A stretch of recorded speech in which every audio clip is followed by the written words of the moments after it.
nuestra clase.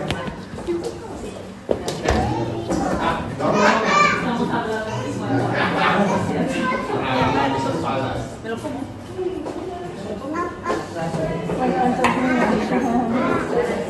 Bienvenida a los que estáis aquí por primera vez. Estamos agradecidos que podemos estar con vosotros.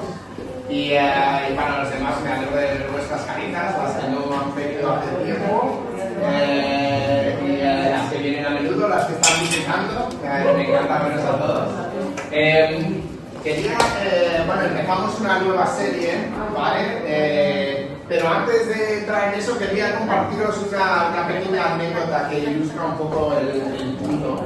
Este verano, cuando estábamos Tania, los niños, mis padres y yo en Portugal, me puse a hacer un castillo de arena con los niños, ¿vale? Y nuestras herramientas eran una pala, un rastrillo y un cubo, ¿vale? Esas eran nuestras herramientas y nos pusimos ahí, nos lo estábamos pasando bien. Y al ratito llega otro padre, se pone así al lado nuestra, no demasiado cerca, pero al lado nuestra, y empieza con su hijo a hacer un castillo. Y las herramientas que ellos tenían era una pala, ¿vale? O sea, tenían un pedazo de pala, ¿vale? Y nosotros estamos ahí haciendo pues, nuestras cositas y tal, y él está ahí, haciendo una montaña de arena. Para cuando terminó, tenía un castillo que de verdad era como 1,5 metros de alto, que tenía como medio metro de muralla alrededor y estaba todo como perfectamente hecho.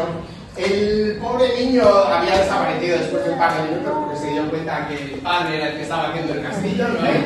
Pero el padre estaba muy contento, la verdad que quedó increíble y se quedó sacando fotos casi más tiempo del que tardó en hacer el castillo. Pero, ¿por qué comento esto? Lo comento porque dependiendo del proyecto en el que te metes, te va a hacer falta unas herramientas distintas y una estrategia distinta. De hecho, probablemente te hacen falta personas distintas dependiendo del proyecto que quieres hacer. Y como iglesia, estamos ahora mismo, ¿no?, en una transición. Para los que estuvisteis ayer en nuestra organización, el viernes, es cuando digo ayer quiero decir la última vez que nos vimos, las que estuvieron el viernes en casa, con Dave y Laura, ¿no? Y hace unos viernes lo hicimos también, pues visteis, ¿no? Estamos intentando pues ayudar con esta transición porque es un cambio importante para la iglesia. La verdad que tengo que decir que estoy, tanto de la congregación de las Rojas de la de Madrid, súper orgulloso de cómo lo estáis llevando, porque es el tipo de cosa que entendiblemente crea mucha inseguridad, muchas preguntas: ¿por qué se van? ¿Quién viene? ¿Cómo nos vamos a quedar nosotros? Pero dentro de todo eso lo estáis haciendo súper bien, o sea que felicidades a todos, bien hecho. Pero yo creo que todos sabemos a un nivel o consciente o inconsciente que esta transición no es solo un cambio de liderazgo, es una transformación más grande, ¿vale? Podríamos decir que es un cambio de temporada. Y yendo con eso, de hecho, hemos recibido bastantes palabras proféticas de distintas personas acerca de este tema. De hecho, Guy Miller, si os acordáis de él, vino hace como 2 años y medio y estuvo con los líderes de Cristo Salvador Madrid, o sea, con Tania, con Nes, con Kevin, conmigo y alguno más yo creo que había, y compartió que él veía un campo nuevo en el que estábamos entrando, y que en vez de estar entrando con las herramientas que estábamos usando antes, estábamos entrando como con herramientas más potentes, porque era un campo grande. Y entonces estábamos entrando con una, ¿cómo se dice? Combine Harvester, como una, bueno, es como una máquina de estas gigantes de una máquina cosechadora. Una cosechadora recogedora o lo que sea. Sí. Es como que lo cosecha y luego lo guarda a la vez, ¿no? Y son 2 máquinas que van una al lado de la otra. Y la idea era como, viene una nueva temporada, con nuevas herramientas, con una gran cosecha, pero donde las amistades y las relaciones que tenemos, al igual que los diferentes ministerios que hay, van a ser increíblemente importantes. No va a ser solo una persona y no va a ser alguien como tirando para adelante con sus propias fuerzas. Va a ser a través de trabajar juntos, del colaborar y especialmente de la amistad que vamos a encontrar nuestro éxito. Y la verdad es que eso como que yo siento que eso es lo que viene para nosotros como iglesia, las congregaciones, que es un tiempo que de verdad va a ser para cosechar. Va a haber un cambio de temporada. Y cuando tú estás preparando la tierra, cuando estás arando, trillando, cuando estás plantando, las herramientas son muy distintas que las que usas para cosechar, ¿no? Igual que si, por ejemplo, vas a conquistar una ciudad, no utilizas ni las mismas herramientas ni las mismas estrategias que si las estás defendiendo, ¿no? Es un concepto totalmente distinto y hay que pensar, ¿no? Cómo vamos a tener que cambiar o adaptarnos en base a eso.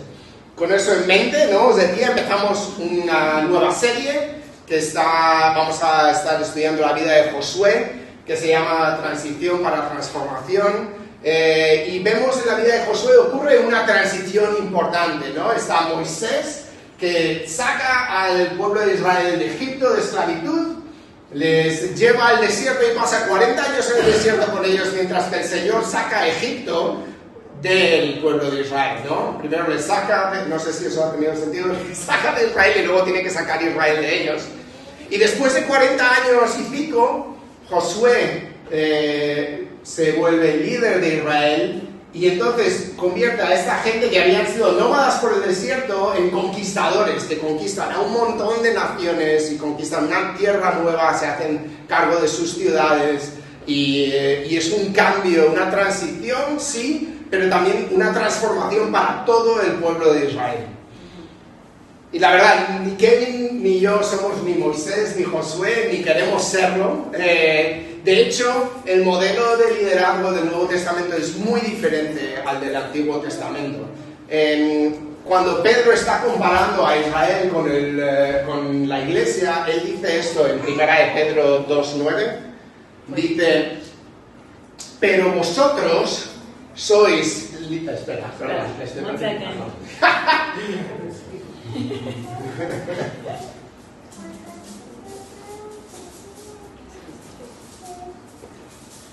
hay muchas cosas, ¿no? Sí,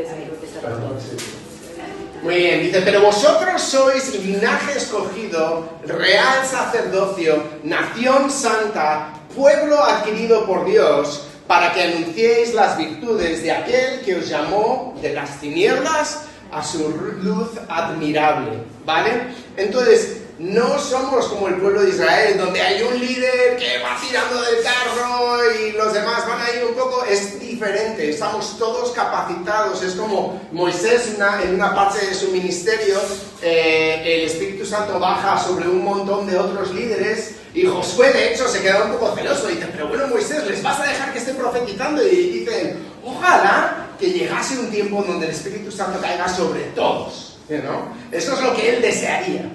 Y de hecho ese es el tiempo que vivimos ahora, ¿no? Donde sí que hay líderes, pero todos estamos capacitados para participar y trabajar en el reino, no unos pocos. Entonces mi esperanza estudiando la vida de Josué es que podamos aprender qué herramientas, qué estrategias y qué maneras de trabajar juntos podemos adoptar para tener éxito. Y vamos a empezar con Éxodo 17, que es la primera ocasión que se menciona a Josué en toda la Biblia. Y observamos dos crisis distintas que se resuelven con herramientas y estrategias muy diferentes en el mismo capítulo, ¿vale? Entonces, imaginar conmigo poneros en esta situación, ¿vale? El pueblo de Dios acaba de ser liberado de la esclavitud, hace literal 3 capítulos, ¿vale? O sea, para ellos no hace tanto, acaban de cruzar el Mar Rojo, Moisés ha abierto el Mar Rojo, han cruzado por el agua con pies secos, ¿vale? En el capítulo anterior acaban de recibir maná del cielo para comer, ¿no? Otro milagro, pero ahora se encuentran en un desierto, en Refidim, sin agua y sin protección. ¿Cómo se sienten? ¿Y cómo van a reaccionar? Entonces vamos a empezar leyendo desde el versículo 1. Toda la congregación de los hijos de Israel partió del desierto de Sin y avanzaban por jornadas conforme al mandamiento del Señor y acamparon en Refidim, donde no había agua para que el pueblo bebiera. Tuvo el pueblo una disputa con Moisés: danos agua para que bebamos. ¿Por qué disputáis conmigo? ¿Por qué tentáis al Señor?, le respondió Moisés. Así que el pueblo tuvo allí sed y murmuró contra Moisés: ¿por qué nos hiciste subir de Egipto para matarnos de sed a nosotros, a nuestros hijos y a nuestros ganados? Entonces clamó Moisés al Señor: ¿qué haré con este pueblo? Están a punto de apedrearme. El Señor respondió a Moisés: pasa delante del pueblo, toma contigo algunos ancianos de Israel, toma también en tu mano la vara con que golpeaste el río y ve. Y estaré allí ante ti sobre la peña en Horeb. Golpearás la peña y saldrá de ellas agua para que beba el pueblo. Moisés lo hizo así en presencia de los ancianos de Israel. Y dio a aquel lugar el nombre de Masá y Meribá, por la rencilla que los hijos de Israel y porque tentaron al Señor cuando dijeron: ¿está pues el Señor entre nosotros o no? Después vino Amalek, peleó contra Israel en Refidim, en el mismo sitio. Y dijo Moisés a Josué, primera vez que se le menciona: escoge algunos hombres y sal a pelear contra Amalek. Mañana yo estaré sobre la cumbre del collado con la vara de Dios en mi mano. Y Josué hizo como le dijo Moisés y salió a pelear contra Amalek. Moisés, Aarón y Hur subieron a la cumbre del collado. Y sucedía que cuando alzaba Moisés su mano, Israel vencía, pero cuando él bajaba su mano, vencía a Amalek. Cuando las manos de Moisés se cansaban, tomaron una piedra y la pusieron debajo de él. Moisés se sentó sobre ella, mientras Aarón y Hur sostenían sus manos, uno de un lado y el otro del otro. Así se mantuvieron firmes sus manos hasta que se puso el sol. Y Josué deshizo a Amalek y a su pueblo al filo de espada. Entonces el Señor dijo a Moisés: escribe esto en un libro para que sea recordado. Y di a Josué que borraré de toda la memoria de Amalek, debajo del cielo. Luego Moisés edificó un altar al que puso por nombre: el Señor es mi bandera. Pues dijo: por cuanto la mano de Amalek se levantó contra el trono del Señor, el Señor estará en guerra con Amalek de generación en generación. Entonces, dos crisis, ¿vale? Dos reacciones distintas, quizás un aprendizaje, un cambio de mentalidad, de estrategia, pero ¿cuáles son estos elementos, no? ¿Cómo cambia Israel de la primera historia de cuando tienen sed a la segunda cuando se enfrentan a un enemigo? Siendo esto, mi plan para hoy era solo leer la segunda historia, pero cuando el primer versículo del pasaje que eliges empieza con después, es muy difícil no decir, bueno, pero ¿qué pasó antes?, ¿no? Y luego pensar, ¿y por qué tiene que decir después?, ¿no? Será importante. Y entonces, yo que soy curioso así, me puse a investigar, ¿no? A intentar entender qué era. Y quería invitaros a que hagáis esa misma exploración conmigo. ¿Por qué están estas dos historias juntas? ¿Qué significado, qué importancia tiene eso para nosotros hoy? ¿Qué podemos aprender? Yo creo que lo primero que podemos ver y que nos debería dar aliento es que Dios está con su pueblo de Israel y está igualmente con nosotros y nos va a salvar. En las dos situaciones, Dios viene y les salva milagrosamente. La vez que son quejicas y la vez que son valientes. Pero eso también significa que en nuestros retos del día a día, nosotros tenemos que decidir cómo vamos a responder. ¿Vamos a ser quejicas o vamos a ser valientes, ¿no? Entonces, y si queremos ser valientes, tenemos que pensar en cómo hacer eso, porque si no, la inercia de la naturaleza humana es lo que pasó en primera instancia.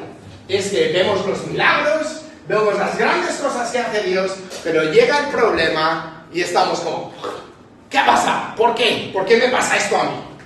¿No? Entonces tenemos que cambiar nuestro chip y tenemos que prestar atención para ver qué podemos aprender aquí. Porque si queremos como iglesia que Dios nos diga después de esta temporada, escribe esto en un libro para que sea recordado, no podemos simplemente ir sin planear y sin pensar lo que estamos haciendo. Entonces, de nuevo, imagina que eres parte de Israel, que estás en el calor del desierto, hace días que no bebes agua, tus piernas están temblando de tanto andar, tus hijos tienen sed y tu ganado, el poco que tienes, empieza a mostrar señales de deshidratación grave, ¿no?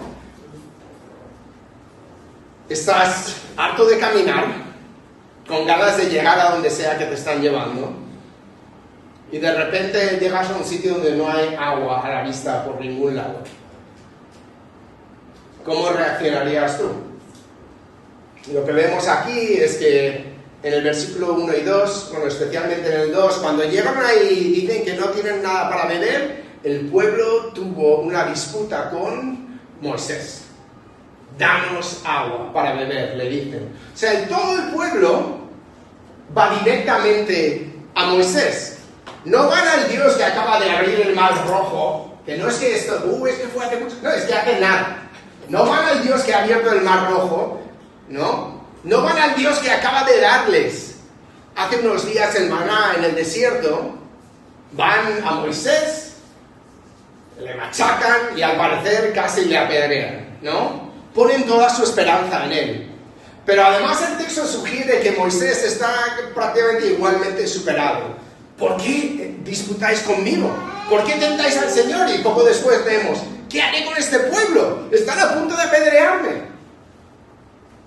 Moisés se da cuenta de sus limitaciones, que es bueno, y lo que hace es lo que deberíamos hacer, es que él acude al Señor.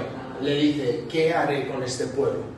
Moisés, aún como líder, se da cuenta de que él no tiene todas las respuestas, ni mucho menos la capacidad para hacer todo lo que el pueblo necesita. Él no tiene la capacidad para solucionar este problema de manera sobrenatural, y mucho menos de manera natural. Pero ¿cuántas veces nosotros nos pasa lo mismo? Tenemos un problema y lo primero que hacemos es que vamos a alguien en autoridad en nuestra vida, a un jefe en el trabajo, o a un líder en la iglesia, un mentor, padre, madre, y es nuestro primer recurso cuando entramos en dificultad, ¿no? Que nuestro instinto es que tenemos que acudir a personas cuando nos enfrentamos a lo imposible. Y mira, no digo que no deberíamos confiar en los líderes que Dios pone, pero claramente eso no es la solución. Si ponemos toda nuestra confianza en Kevin, en Dave, en Laura, en Tania, en Inés, en mí, os puedo asegurar que vais a quedar profundamente decepcionados, porque no vamos a poder solucionar las cosas para vosotros. El único que tiene la capacidad para suplir es Dios. Entonces, yo creo que el reto real para nosotros es contestar, antes de que lleguen los tiempos verdaderos de prueba, ser conscientes de cuál es la respuesta a la pregunta que en el versículo 7 se nos dice que hizo Israel. Dicen, ¿está pues el Señor entre nosotros o no? Porque es ahí donde está la clave. Porque si el Señor está con nosotros, lo demás es mucho más fácil de llevar. Si tú te cuestionas si Dios está contigo, si de verdad Dios te acompaña, entonces es ahí donde te vas a asustar, donde te va a entrar el miedo, donde te va a entrar la ansiedad de verdad. Y vas a empezar a buscar apoyarte en personas o en cosas o en recursos materiales que no te pueden salvar. Es de este entendimiento de que Jesús está con nosotros que tenemos la capacidad de afrontar cualquier reto de esta transición o de cualquier crisis que pueda venir en el futuro. Entonces, al igual que Moisés en la historia de la batalla contra Amalek, pasó todo el día orando y pidiendo a Dios que les protegiera, que bendijera a Josué y a sus guerreros, nosotros tenemos que estar delante del Señor yendo a Él para poner nuestras peticiones, ¿no? En vez de confiar en que una persona nos solucione todas las cosas. Entonces, ¿dónde está nuestra confianza? ¿Está en la estructura de la iglesia? ¿Está en el liderazgo de la iglesia? ¿O en el consejo de nuestros padres? ¿Dónde está nuestra confianza? O tenemos a lo mejor nuestra confianza en el Dios que ha dicho que va a estar con nosotros, ¿no? Jesús dijo, yo estoy con vosotros todos los días hasta el fin del mundo. Eso es lo que nos debería dar confianza. No dice, si haces esto, yo voy a estar contigo, o mientras que te portes bien, yo voy a estar contigo, o si no me ofendes hoy, voy a estar contigo. Él dice, yo estoy. No hay condición, no es futuro, yo estoy con vosotros todos los días hasta el fin del mundo. Entonces, a luz de esto, podemos entender que no es suficiente con creer que Dios existe. Muchas personas, especialmente cuando eres anciano de una iglesia, conoces a alguien y te crees, sí, yo creo en Dios. Y me da ganas de decir, los demonios también y tiemblan, ¿sabes? Es como que eso no significa nada. O sea, vale, tú crees en Dios, pues es obvio que Dios existe. Si no piensas en Dios, además es que eres necio. Se puede ver en el mundo que Dios existe desde mi perspectiva, y eso es lo que la Biblia nos dice. Pero, ¿qué hace ese conocimiento en nosotros? ¿Nos inspira confianza o no? Porque entonces eso es la gran diferencia. Si tú crees que Dios está contigo, vas a actuar de una manera muy distinta que si simplemente crees que Dios existe. O como diría Dios, o dirá Dios a Josué unos años más adelante, unos 40 y pico años después de este incidente, en su primer día como líder de Israel, Dios le dice a Josué, mira que te mando que te esfuerces y seas valiente. No temas ni desmayes. ¿Por qué? Porque el Señor tu Dios estará contigo donde quiera que vayas. Donde quiera que vayas. Ahí es donde está nuestra confianza. Donde quieras que vayas, donde quiera que vayas, el Señor estará contigo. Donde quiera que vayamos, el Señor va a estar con nosotros. Entonces, en los tiempos de peligro, Dios está con nosotros. En temporadas nuevas que nos incomodan, que nos hacen darnos cuenta de que estamos con necesidad o que estamos en peligro, Dios está con nosotros. Las amenazas que sufre Israel en este pasaje no son cosas que ellos se imaginan. No es que estáis como, bueno, se ha pasado un par de días sin beber. Sí, pásate tú un par de días sin beber en el desierto, ya me contarás, ¿no? Pero son reales y son de bendición, porque cuando el Señor nos deja pasar por estos momentos, Él va con nosotros. Y cuando pasamos por estas dificultades es porque Él quiere trabajar en nosotros, porque a Él le importa más el proceso que nuestro estado momentáneo, ¿no? Como si estamos cómodos y llegamos a lo que deseamos, a Dios le importa mucho menos que el hecho de trabajar con nosotros día a día y trabajar en el proceso con nosotros. Entonces, vamos a seguir leyendo o pensando, meditando en Éxodo 17, vamos a fijarnos en maneras concretas que nuestra confianza en Dios puede ser puesta en acción. Porque confianza sin pasos concretos es solo teoría, no es fe de verdad. Entonces, mira, yo no sé si esto os pasa, ¿vale? Estaba comentando como de verdad han pasado sed, pero os confieso que a mí a veces me cuesta tener empatía con Israel. Piensas, acaban de pasar por el Mar Rojo, han recibido maná del cielo, han visto las 10 plagas, han sido liberados, no solo han sido liberados de esclavitud, sino además Dios convence a los egipcios de que les den el oro y la plata a los israelíes para irse. Es como milagro tras milagro, tras milagro, tras milagro. Tienen sed y ya están como, ¡oh! Nos vamos a matar aquí en el desierto. Es como, me cuesta, ¿vale? Pero, seamos honestos. Mira, yo creo que una de las grandes herencias de la cultura española es que somos quejicas. Nos quejamos mucho y no hacemos nada al respecto. Eso de nada, latinoamericanos, es nuestro regalo para vosotros. Podemos ver que la calle está sucia y nos quejamos, pero no recogemos nada. Vemos que los políticos son corruptos, que no nos ayudan, nos quejamos, pero no nos movilizamos ni hacemos nada. Vemos problemas, nos quejamos, pero nos quedamos cómodos sin tomar acción, criticando desde nuestro asiento. Entonces, ¿cómo podemos ver este contraste, no? O sea, sí, en la primera historia con el agua se queja, pero igualmente que vemos un pueblo sediento y quejica, vemos también un pueblo valiente, un pueblo guerrero. ¿Qué es lo que cambia? Podríamos decir, es posible que han aprendido algo, que el hecho de que Dios ha hecho ese milagro y les ha dado de beber a ellos, a sus hijos y a su ganado, les ha hecho recordar que Dios está con ellos. También es posible que cuando se acerca un montón de guerreros con espadas gritando, no te da tiempo para quejarte. O te movilizas o te mueres, ¿no? Es un poco distinto, no sé qué será. Pero pensemos por un momento de Josué. Recibe de Moisés una petición. Coge a un grupo de hombres y vete a pelear contra Amalek. Tenéis que pensar, estos hombres que cogen eran albañiles de pirámides, pero albañiles, no eran guerreros, no estaban formados en la guerra, eran esclavos y se dedicaban a hacer ladrillos, eso es lo que hacían, ¿vale? Y entonces le toca a Josué no solo pelear, pero poner su vida en la confianza de un montón de gente que no tiene ni idea de lo que está haciendo con una espada, ¿vale? Entonces, él hace esto y pone en acción su fe en Dios.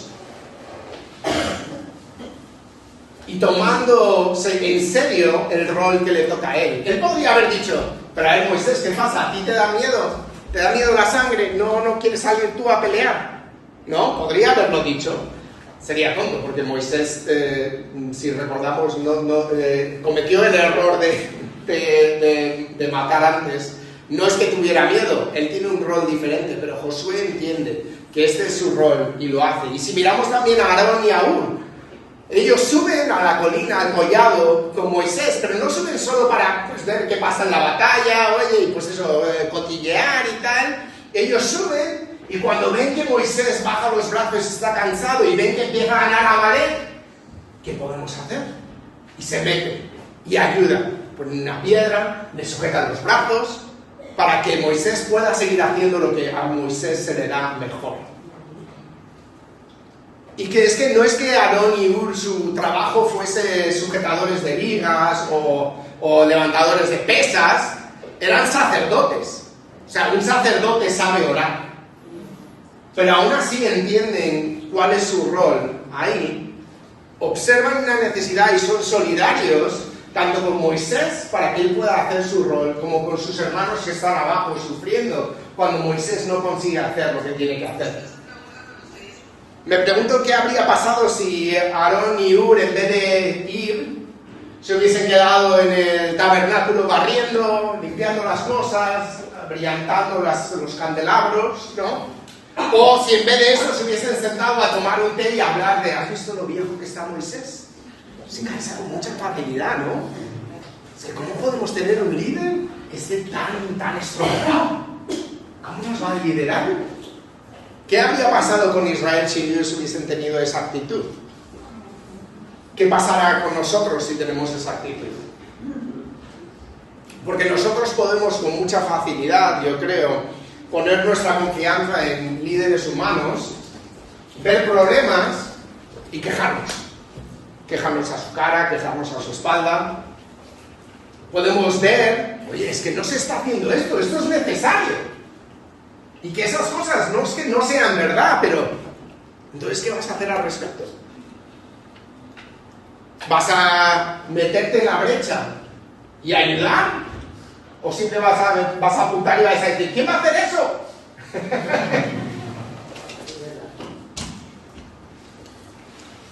Si confiamos que Dios está entre nosotros, eso nos puede dar las fuerzas y la confianza para meternos en esas brechas, aunque no nos sintamos preparados. Pero podemos confiar, si Dios te está mostrando algo, si tú ves algo, una necesidad, a lo mejor es que Dios te lo está enseñando para que tú te metas ahí y ayudes. Por ejemplo, Tania y yo nos vamos a vivir en Madrid. Van a cambiar cosas, ¿vale? Yo veo a Andrés todas las semanas aquí, hablamos un par de veces a la semana por lo menos. No es que le voy a bloquear en el móvil, no te preocupes, pero no me va a ver tan a menudo. Y él a lo mejor dice, ¡buah! Echo de menos que Eduardo esté disponible. Voy a decirle a Dave que lo haga. No, lo que él puede hacer es meterse en esa brecha. he visto cómo Eduardo lo hace, voy a intentar hacerlo igual o mejor, mientras que él no está. Bueno, como él no está. O lo mismo con Tania, Irma, ¿no? Salís a tomar cafelito con Tania todas las semanas, ¿no? Os unifica y es de mucho ánimo y todas esas cosas. Hombre, podrías cambiar de cromos, ¿no? Podrías decir, Laura, tienes que pillarte los miércoles libre, 11 de la mañana café, ¿vale? Tú avísale a Deloitte, que lo sepas, ¿vale? O puedes decir, ¿cómo podemos llenar esa brecha? ¿Cómo podemos proveer esto no solo para nuestro grupito, pero a lo mejor también invitar a más personas? ¿Cómo podemos hacer esto que ahora nos va a faltar? Es cuestión de que seamos comprometidos los unos con los otros, pero también solidarios en cómo cuidamos, cómo levantamos, cómo proveemos. No es cuestión de apoyarse en los líderes para que hagan todo, porque eso acaba con el líder a punto de ser apedreado y pidiendo a Dios un milagro, ¿no? Es cuestión de que seamos valientes y creamos que de verdad Dios está con nosotros, y si vemos una necesidad, Él puede capacitarnos para poder ayudar.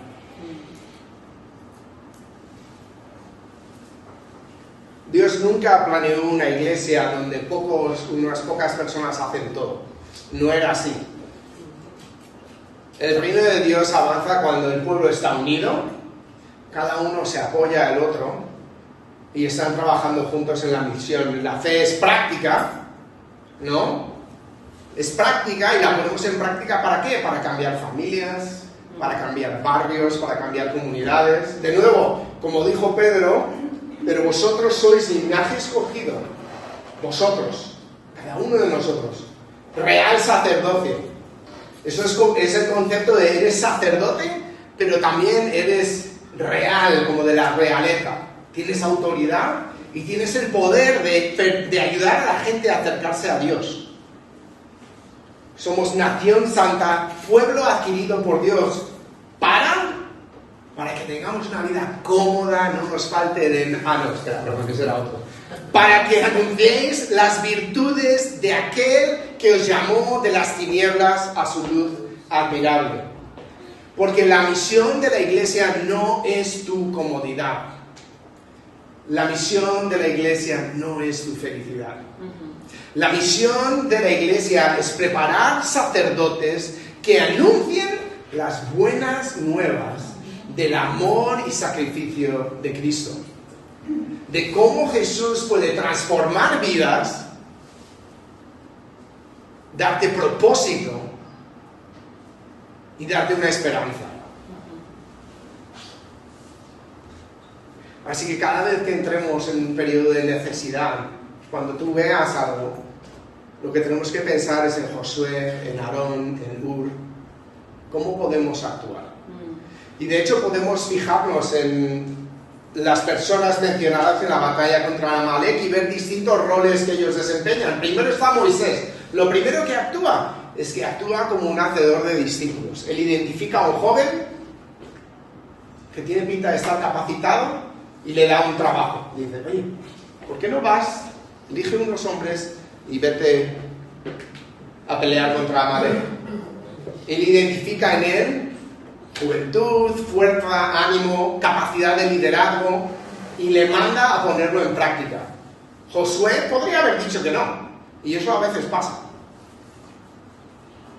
Eso puede pasar, pero si no preguntas, si no estás observando, si no estás buscando, si no estás intentando invertir en la vida de los que están a tu alrededor, si no estás intentando ver cómo tu experiencia de vida puede ayudar a los que son más jóvenes en la fe, no vamos a madurar, no vamos a producir líderes. Una cosa que ha dicho Laura en las dos cenas, que su deseo, ¿no? Y de Dave para Cristo Salvador Las Rozas es ver una generación de líderes que sale de aquí, ¿no? Que no tengamos que importarlos de Madrid, que salgan de aquí mismo.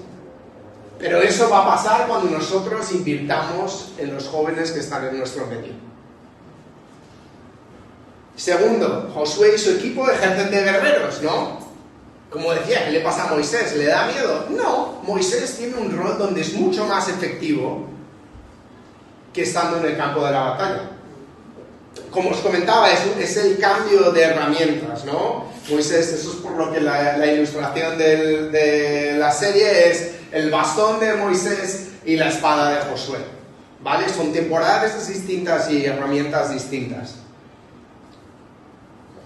A lo mejor tú tienes capacidad y ganas, a lo mejor tú tienes fuerzas, estás animado, quieres hacer algo, quieres que tu vida tenga significado. Eso le pasa normalmente a los jóvenes, ¿no? Están como llenos de vida y quieren hacer algo, quieren tener un impacto para Cristo. Pues no seas orgulloso y entrégale toda tu vida a Cristo para que Él la administre como Él quiera. Y donde Él te envíe, acéptalo. No le metas a Él dentro de tus planes, métete tú dentro de los planes que Él tiene para ti. El tercero es Moisés, el intercesor. Él entiende cuál es su don. Mira, yo creo que no hay cosa que Moisés haga más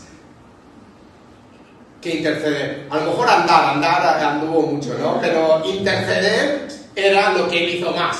El pueblo metía la pata, él intercedía. El pueblo metía la pata, él intercedía.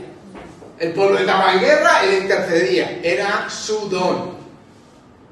Entonces, él utiliza su don. Él no se distrae. Él no dice, bueno, entonces yo voy a entrar a la batalla. Él sabe que eso no es para él. Entonces, a lo mejor tú tienes una carga por la iglesia, una carga concreta, una carga por los jóvenes, una carga por un grupo de personas, algo. Pues ora. Si Dios te ha puesto una carga en tu corazón, eso es como los talentos. Te lo ha dado Dios y eso es una inversión que tú tienes que multiplicar. No simplemente digas, es que el mundo, qué mal está, los jóvenes hoy en día, todos haciendo drogas, lo que sea. No, ponte de rodillas y ora para que Dios haga algo. Porque cuando oramos, Dios responde. Amén. Y os puedo asegurar que durante este periodo de transición y de cambio, de transformación, el enemigo no está de brazos cruzados. El enemigo, como Amalek, era un pueblo que a lo que se dedicaba eran nómadas en el desierto, como Israel. Pero ellos era por decisión, porque ellos lo que hacían es que iban, veían gente en el desierto, los mataban y les robaban todas las cosas. Eran oportunistas y eran malvados. Y el enemigo es así, no se enfrenta cara a cara con la iglesia, porque sabe que por el poder de Cristo no puede vencer, pero cuando nos ve en debilidad, Él va a venir y va a atacar. Entonces no esperéis que vamos a estar libres de ataques, libres de retos, porque los vamos a tener. Cuarto, Aarón y Hur son serviciales y humildes. Una marca identificativa de los verdaderos líderes en el pueblo de Dios. Ellos ven una necesidad y, como decía, Aarón estaba más que capacitado para coger el bastón, decir, no te preocupes, Moisés, y ponerte ahí. Más joven, más fuerte y además un hombre de Dios, el sumo sacerdote, él podía hacerlo. ¿Pero qué hace él? Le sujeta un brazo a Moisés, ni siquiera a los dos, le sujeta un brazo. ¿Vale? Ser servicial, apoyar. Es muy fácil criticar. ¿Por qué? Porque somos imperfectos, seamos honestos. Es muy fácil juzgar y condenar a los demás y ver cómo fallan. O sea, es fácil, cometemos muchos errores, yo el primero. Pero lo que necesitamos es que cuando nos damos cuenta de que hay una debilidad, necesitamos apoyo, necesitamos oración, necesitamos ánimo. Y no solo los líderes, cada uno de nosotros. ¿Ves a tu hermano caer? Apóyale. No le machaques o hables mal de él a su espalda. Mira, os digo, no va a ser fácil. Podemos pensar que es como, bueno, en España no hay persecución, nadie va a venir a matarnos, desde luego no vamos a pasar sed con todo lo que ha llovido este año, se ha acabado 25 años de sequía, estamos bien, ¿no? Pero nuestra batalla no es una batalla visible, es una batalla invisible y es mucho más importante que la batalla de Amalek, porque las consecuencias de esa batalla son eternas. No vemos a un enemigo bajando por la cuesta de San Francisco gritando, ¿no? Pero nuestro enemigo es sumamente peligroso, sumamente poderoso y tiene capacidad de hacer daño. El peligro es no solo para nosotros, pero sobre todo para nuestros amigos, nuestra familia, nuestros vecinos que no conocen a Cristo. Y yo creo que muchas veces pensamos como, bueno, el Señor se ocupará, tal, todas estas cosas, pero es como, sí, el Señor se ocupará, pero ¿cómo se ocupa el Señor? Se ocupa a través de su pueblo. Y si nosotros no nos lo tomamos en serio, va a haber gente a la que nosotros amamos que les veremos en el día del juicio final y les veremos ser condenados. Solo para ser totalmente honesto, no quiero manipularos, pero no sé cómo hacer que nos despertemos a esta realidad. Para la iglesia del primer siglo, ellos entendieron esa realidad y entregaron todo. Vendían sus posesiones, se sacrificaban los unos por los otros, testificaban aún en frente de la muerte y no vivían para sí mismos. ¿Qué nos ha pasado a nosotros? ¿Somos más listos? ¿Hemos entendido algo más? ¿O nos hemos quedado cortos en entender la realidad que la Biblia nos explica? Un poquito. Yo creo que sí, que a lo mejor la comodidad de nuestro tiempo nos ha cautivado. Nos ha hecho olvidar que las cosas del aquí y ahora están bien, pero lo que importa de verdad es lo eterno, ¿no? La urgencia de la misión sigue siendo la urgencia de nuestra misión, ¿vale? Nada ha cambiado en lo fundamental.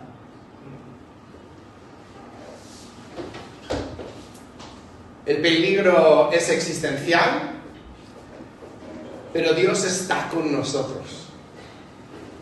Está a nuestro favor y eso nos debería dar confianza para movilizarnos en el rol que Dios nos ha dado, en la brecha que Él nos ha enseñado y para ser solidarios los unos con los otros, para ser serviciales los unos con los otros.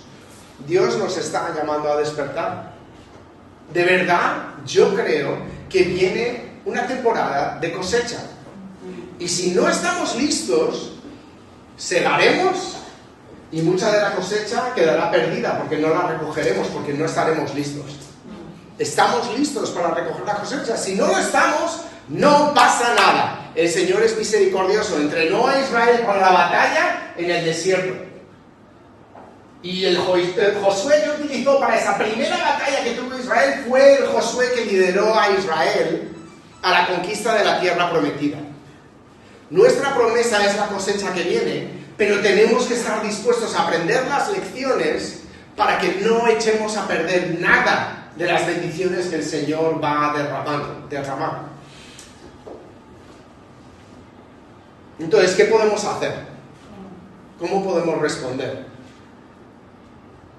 La verdad, tenemos que estar dispuestos a poner las prioridades de Dios primero y estar dispuestos a dejar que su voluntad sea hecha en nuestras vidas.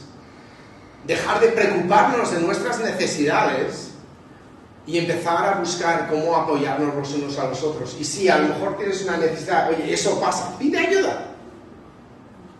Para eso estamos. Y a veces fallamos. Yo os he fallado cuando habéis tenido necesidad. Pero que eso no sea una razón para que nos alejemos y para que dejemos de vivir nuestra vida como Dios manda, simplemente porque los humanos son humanos. ¿Vale? Os voy a dejar aquí porque me debería haber ido hace un ratito. Y os dejo con Dave y Laura. Solo voy a orar y con eso voy a terminar. Padre amado, te doy gracias por tu palabra, te doy gracias por la vida de Moisés, de Josué, de Aarón, de Ur, por su ejemplo, por las lecciones que podemos aprender de su vida, Señor, porque tú les motivaste a guardar estas cosas para que nosotros pudiéramos ser bendecidos, Señor. Te pido que lo que nos has hablado hoy cale profundo en nuestros corazones, Señor. No nos sueltes. No permitas que nos escabullamos, Señor. No permitas que huyamos de tu voz y de tu presencia, Señor. Te pido, sujétanos hoy y háblanos con claridad y con poder para que nuestras vidas puedan ser transformadas y puedan ser de bendición para muchos y de gran fruto para ti, oh Señor. Te pido, Señor, tú que enviaste a tu Hijo para morir por nosotros. Nosotros no somos dignos por nada de lo que nosotros hacemos, es por Cristo, Señor. Y te pido, Padre, que tú nos veas con esa dignidad que Cristo nos ha dado y que tú obres en nosotros y nos capacites, Señor, para no solo para nuestras vidas y nuestro propio beneficio, pero para la bendición de la esfera de influencia que nos has dado a cada uno, para que los que están a nuestro alrededor puedan recibir la gran bendición de tener a alguien que ha rendido su vida a Cristo cerca de ellos. Te lo pido en su nombre. Amén. Amén.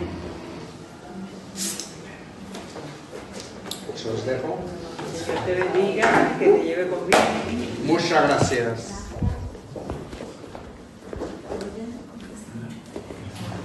Lo siento.